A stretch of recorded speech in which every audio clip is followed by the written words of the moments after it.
Shalom, bien-aimés dans le Seigneur. Nous sommes encore là, toujours dans le cadre de Micho KMB Ministries, pour continuer notre message de la fois passée sur l'histoire de Zacharie et d'Élisabeth. Nous étions dans Luc au chapitre 1. Nous avons commencé au verset 5 jusqu'au verset, nous avons lu jusqu'au verset 13. Moi, votre humble serviteur, l'apôtre Micho KMB, le plus petit de tous les apôtres, toujours dans le cadre de Micho KMB Ministries. Nous sommes là dans notre année 2023, année d'apparition et de visitation. Nous avons dit beaucoup de choses la fois passée. Nous avons parlé du sacrificateur Élie et de sa femme Élisabeth. La Bible dit qu'ils étaient avancés en âge et ils n'avaient pas d'enfants. Et c'était le tour de Zacharie. Il entrait dans le temple pour offrir le parfum. C'était à l'heure de la prière. Nous avons dit que c'est à l'heure de la prière, au moment de la prière, que Dieu nous visite. Comme nous sommes dans le temps, dans l'année d'apparition et de visitation, et Zacharie, la Bible dit que pendant qu'il était debout devant l'autel pour offrir le parfum, parce que c'était le tour de sa classe, il était de la classe d'Abia. Nous avons expliqué que chacun des hommes de Dieu, des serviteurs de Dieu, sort d'une classe ou d'une école. Et nous avons dit qu'il était sacrificateur. Le mot sacrificateur vient du mot sacrifice. On ne peut pas servir Dieu sans être un sacrificateur. Un homme de sacrifice. Sacrifier beaucoup de choses pour servir notre Dieu. Et Jésus, quand il est venu, il est mort sur la croix. La Bible dit qu'il a fait de nous un royaume et des sacrificateurs. Nous sommes tous en Christ. Nous sommes un royaume et nous sommes de sacrificateurs. Nous devons vivre une vie de sacrifice. Sans la vie de sacrifice, nous ne pouvons pas servir Dieu. Et nous étions là dans l'histoire de Zacharie. Aujourd'hui, nous allons plutôt lire quelques versets dans cette histoire de Zacharie. La Bible dit au verset 13, « Mais l'ange lui dit, ne crains point Zacharie, car ta prière a été exaucée. Ta femme Élisabeth t'enfantera un fils et tu lui donneras le nom de Jean. » Et la prière de Zacharie a été exaucée. Là, c'est l'ange Gabriel qui parle. Il dit, je suis l'ange Gabriel, je me tiens devant Dieu. J'ai été envoyé pour t'annoncer cette bonne nouvelle. Ça, c'est la parole de Dieu. Et quand vous lisez le verset 18, la Bible dit, Zacharie dit à l'ange, à quoi reconnaîtrai-je cela, car je suis vieux et ma femme est avancée en âge. Verset 19, l'ange lui répondit, je suis Gabriel, je me tiens devant Dieu, j'ai été envoyé pour te parler et pour t'annoncer cette bonne nouvelle. Ça, c'est le verset 19. Je suis Gabriel, je me tiens devant Dieu. J'ai été envoyé pour t'annoncer cette parole, cette bonne nouvelle. Oh Dieu, envoie ses serviteurs pour vous annoncer la bonne nouvelle. La bonne nouvelle est que Dieu va te visiter bientôt comme il avait visité Zacharie. Nous avons dit Zacharie, malgré l'âge avancé, il était toujours au service de Dieu. Malgré son âge avancé, il servait Dieu. Il n'avait pas abandonné Dieu, comme nous avons dit, comme d'autres personnes abandonnent Dieu alors qu'ils ont servi Dieu depuis leur jeune âge, mais à un moment donné, ils ont abandonné Dieu.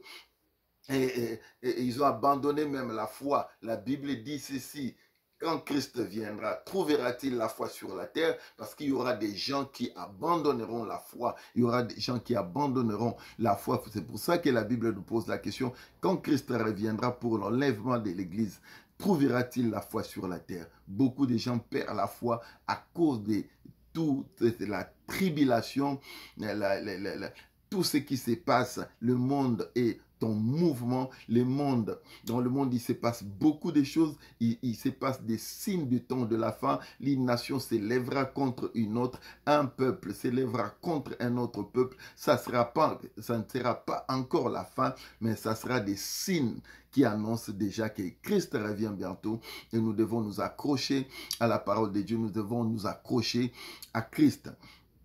Et Zacharie, malgré son âge avancé, je disais tantôt, il était toujours au service de Dieu. Il servait Dieu. Il était attaché, accroché à Dieu. La Bible dit que Élisabeth aussi. Et ce que j'ai dit, ce que j'aime toujours dans cette parole, et la Bible dit, tous deux étaient justes devant Dieu. Ils étaient pieux, ils étaient justes. Ils servaient Dieu dans la justice, ils servaient Dieu dans la vérité. Nous devons servir Dieu dans la justice comme Élisabeth, comme Zacharie. Ils étaient tous deux. Ça, c'est la Bible dit. Tous deux juste devant Dieu. C'est pour cela que Dieu les a visités, parce qu'ils étaient tous deux justes devant Dieu. Et l'ange Gabriel est venu pour annoncer cette bonne nouvelle de Zacharie, de la naissance de Jean-Baptiste. J'aime un verset que je vais exploiter. Aujourd'hui, la Bible dit au verset 15, car il sera grand devant les seigneurs. Il ne boira ni vin, ni liqueur enivrante, et il sera rempli du Saint-Esprit de l'essence de sa mère. Il sera grand. Le verset 15, il sera grand devant les seigneurs. Il ne boira ni vin, ni liqueur enivrante. Il sera grand devant les seigneurs. Là, l'ange Gabriel parle de Jean-Baptiste. Il prophétise sur Jean-Baptiste. J'aime ça. La Bible dit, il sera grand devant les seigneurs. Oui, j'aime beaucoup. Jean-Baptiste était grand devant les seigneurs. La Bible ne dit pas qu'il sera grand devant les hommes. L'ange Gabriel précise que Jean-Baptiste qui naîtra, là il parle à Zacharie son père. Et il dit, l'enfant qui naîtra de ta femme, Élisabeth, sera grand devant les seigneurs. J'aime beaucoup. Il sera grand devant les seigneurs. Et l'ange Gabriel ne dit pas qu'il sera grand devant les hommes. Non, bien-aimé, ne cherche pas à être grand devant les hommes, cherche plutôt à être grand devant les seigneurs. Parce qu'il y a beaucoup de gens dans ce monde qui sont grands devant les hommes, mais ils sont petits devant les seigneurs. Mais il y a des gens qui sont grands devant les seigneurs et grands devant les hommes. Tu ne peux pas. Ça ne sert à rien d'être grand devant les hommes et d'être petit devant les seigneurs. Jean-Baptiste, on prophétisait sur lui, il disait qu'il sera grand devant les seigneurs.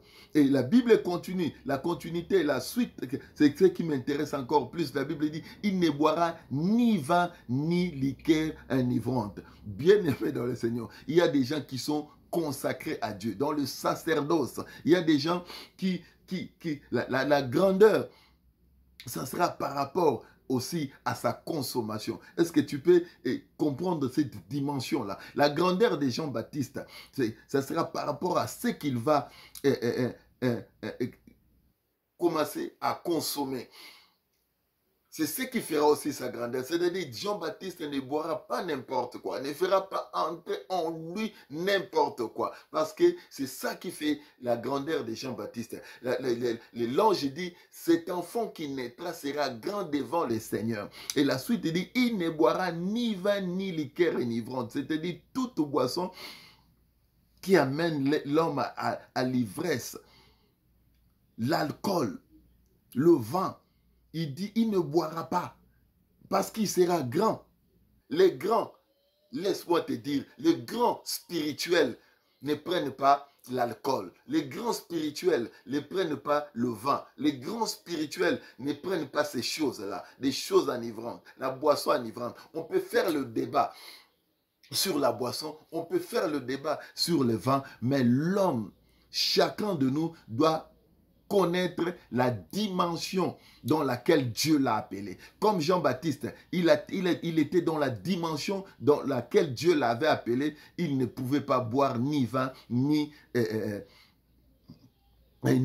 la boisson enivrante. Nous sommes de cette race-là. Nous ne prenons pas le vin, ni l'alcool, ni quelque chose de pareil, parce que nous savons dans quelle dimension Dieu nous a appelés. Et chacun connaît À quelle dimension Dieu l'a appelé? Laisse les gens qui veulent faire le débat sur la boisson, sur le vin, sur la bière, sur l'alcool. Laisse-les parce que chacun connaît la dimension dans laquelle Dieu l'a appelé. Nous, dans la dimension que Dieu nous a appelé, dans cette dimension-là, dans cette dispensation-là, nous ne prenons ni vin, ni liqueur enivrante. Nous ne prenons pas ces choses-là parce que nous sommes dans la dimension de Jean-Baptiste. Nous sommes dans la dimension de celui qui sera plutôt rempli du Saint-Esprit. Regarde ce que la Bible dit. La Bible dit, il sera grand devant les seigneurs, il ne boira ni vin, ni liqueur enivrante, mais il sera rempli du Saint-Esprit de le sang de sa mère. Mais il sera rempli du Saint-Esprit. C'est-à-dire que celui qui est rempli du Saint-Esprit n'a pas la place pour mettre l'alcool, n'a pas la place pour mettre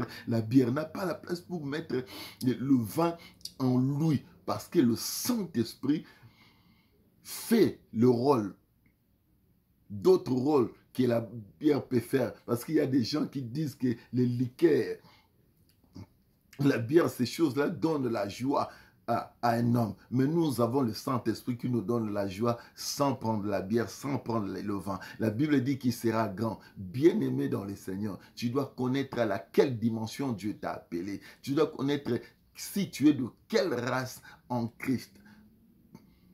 Ne fais pas des choses comme tout le monde. Tu dois faire des choses selon ta race, selon la dimension à laquelle Dieu t'a appelé. J'aime l'histoire de Jean-Baptiste. La Bible dit, il sera grand devant les seigneurs. Bien-aimé, cherche à être grand devant les seigneurs. Si tu es grand devant les seigneurs, même si tu es petit devant les hommes, un jour, Dieu va t'élever. Dieu, cette grandeur-là spirituelle sortira dehors. Mais si tu es grand devant les hommes et petit devant Dieu, un jour, cette grandeur-là va disparaître. Parce que ce qui n'est pas de Dieu, ce qui n'est pas de Dieu est éphémère. Ce qui n'est pas de Dieu, et toute chose qui n'est pas de Dieu, elle est passagère. Mais ce qui est de Dieu, ce qui est spirituel, est éternel. Jean-Baptiste était grand devant les hommes, et devant les seigneurs plutôt.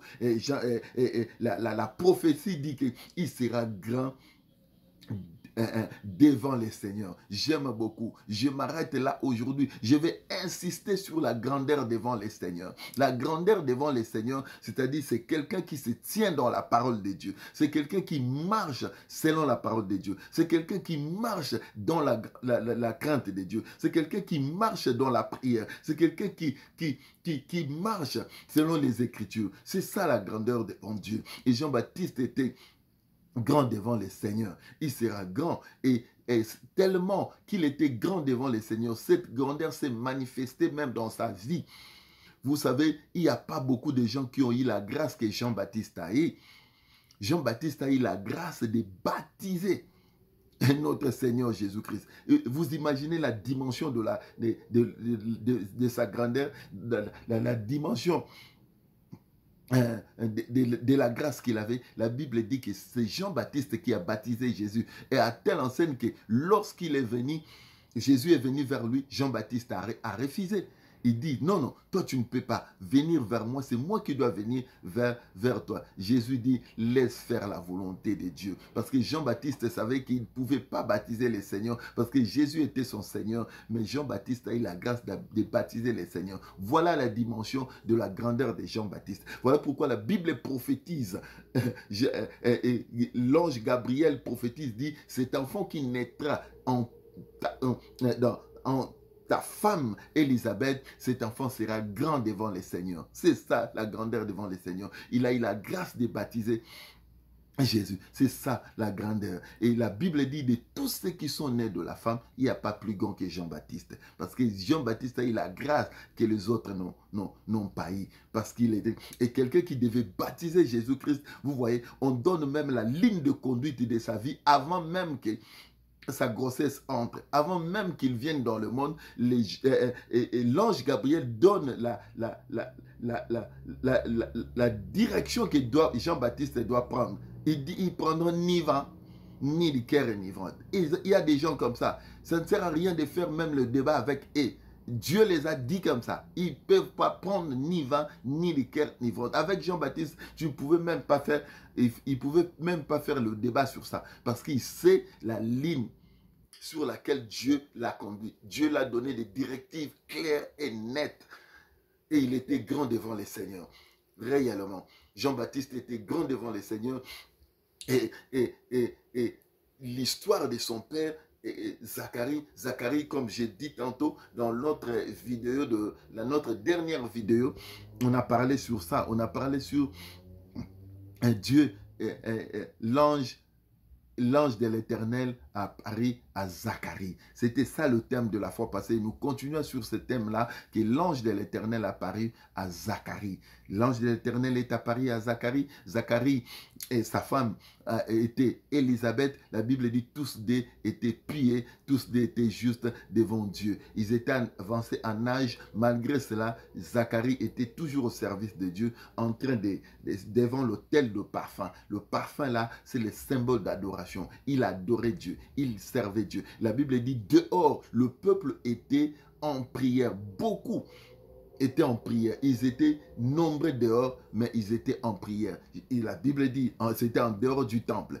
J'ai dit la fois passée dans ma vidéo précédente, j'ai dit que vous pouvez être en dehors de la maison de Dieu, mais vous gardez l'attitude de la prière. Comme la Bible dit que le peuple était dehors du temple, mais ils étaient en prière. Tu peux prier à tout moment. J'ai dit la fois passée, ne prie pas, ne sois pas un chrétien qui prie seulement à l'église, même en dehors de l'église. Tu dois garder ta chrétienté, tu dois garder l'attitude et la vie de prière. J'ai dit la fois passée, moi je prie, même pendant que je travaille, je suis au travail, je prie en langue, je prie à l'intérieur de moi, parce que je dois garder l'attitude de prière même pendant le travail. Même en dehors de l'église, un chrétien reste un chrétien, il doit garder la vie de prière comme c'était du temps de Zacharie. Et la Bible dit que l'ange apparut à Zacharie, l'ange a visité Zacharie et l'ange a dit, ne crains point Zacharie, ta prière a été exaucé. Donc Jean-Baptiste, c'est l'exaucement d'une prière. Jean-Baptiste, il est le résultat d'une prière. Jean-Baptiste était le résultat d'une requête. Jean-Baptiste était le résultat d'une longue vie de prière. Bien-aimé, ce que tu reçois dans la prière, ce que tu reçois dans la prière est efficace. Ce que tu reçois charnellement, ce que tu reçois, tu cherches à les conquérir ou à les trouver charnellement, est éphémère et n'a pas une longue vie. Mais ce que tu reçois dans la prière, ce sont des choses que Dieu lui-même protège parce que c'est lui qui t'a donné dans la prière. Parce que la Bible dit, l'ange dit à Zacharie, ne crains point car ta prière a été exaucée. Ta femme Élisabeth t'enfantera un fils et tu lui donneras le nom de Jean. C'est ce que j'ai dit. Jean, il est le résultat de la prière.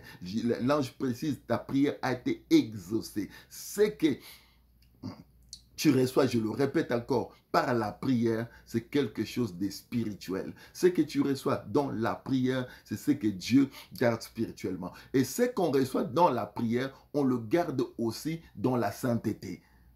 Voilà pourquoi la Bible dit que cet enfant qui naîtra, il ne prendra ni vin, ni liqueur enivrante. Parce que c'est un enfant qui est le résultat de la prière. On doit le garder aussi dans la sainteté parce qu'on l'a reçu dans la prière. Bien-aimé, si tu sais que la chose que tu l'as reçue réellement de Dieu, tu ne t'amuseras pas avec la chose là. On ne s'amuse pas avec la chose qu'on a reçue dans la prière. On ne s'amuse pas, on ne jette pas dans la boue, on ne s'amuse pas dans la boue avec la chose qu'on a reçue par la prière. La chose qu'on a reçue dans la prière, c'est une chose qu'on doit garder dans la sainteté. Voilà pourquoi Jean-Baptiste, qui était le résultat de la prière, le résultat de l'exaucement, il a été gardé dans la sainteté. La Bible dit, il ne prendra ni vin, ni liqueur enivrante. C'est tout simplement pour dire, il ne laissera pas faire entrer en lui n'importe quoi. Parce il n'est pas n'importe qui. Jean-Baptiste, il est le résultat de la prière.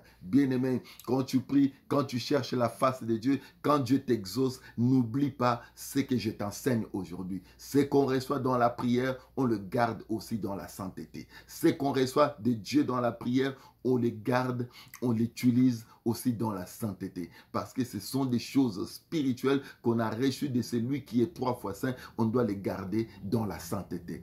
Tu seras Peut-être bientôt Dieu va te visiter. Comme nous sommes dans l'année 2023, l'année d'apparition et de visitation, nous allons vers la fin de l'année et nous allons bientôt commencer déjà à préparer l'année 2024 qui sera l'année, si Dieu le veut, l'année d'accomplissement, l'année 2024. Nous allons commencer à les préparer à partir du mois de novembre et de décembre. Le 2 mois, nous allons préparer l'année 2024 dans la prière qui sera l'année d'accomplissement. Dieu va accomplir de grandes choses. L'année 2024, Dieu va accomplir, tu vas te souvenir de toutes les promesses que Dieu t'a faites et ça sera l'année où Dieu va accomplir beaucoup de promesses de ta vie que Dieu t'a données.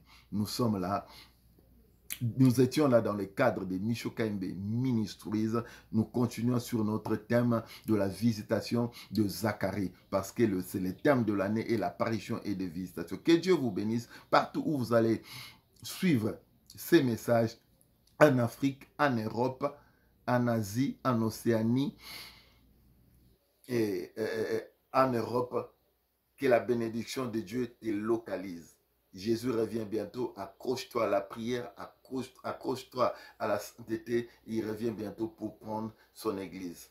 C'était dans le cadre de Micho KMB Ministries, moi votre humble serviteur, l'apôtre Micho KMB, le plus petit de tous les apôtres. Que le Seigneur Dieu vous bénisse. À la prochaine occasion, nous allons continuer notre histoire sur Zacharie et Élisabeth. Tous deux avancés en âge, mais ils étaient juste devant Dieu. Tous deux. Que Dieu vous bénisse. À la prochaine occasion. Bye.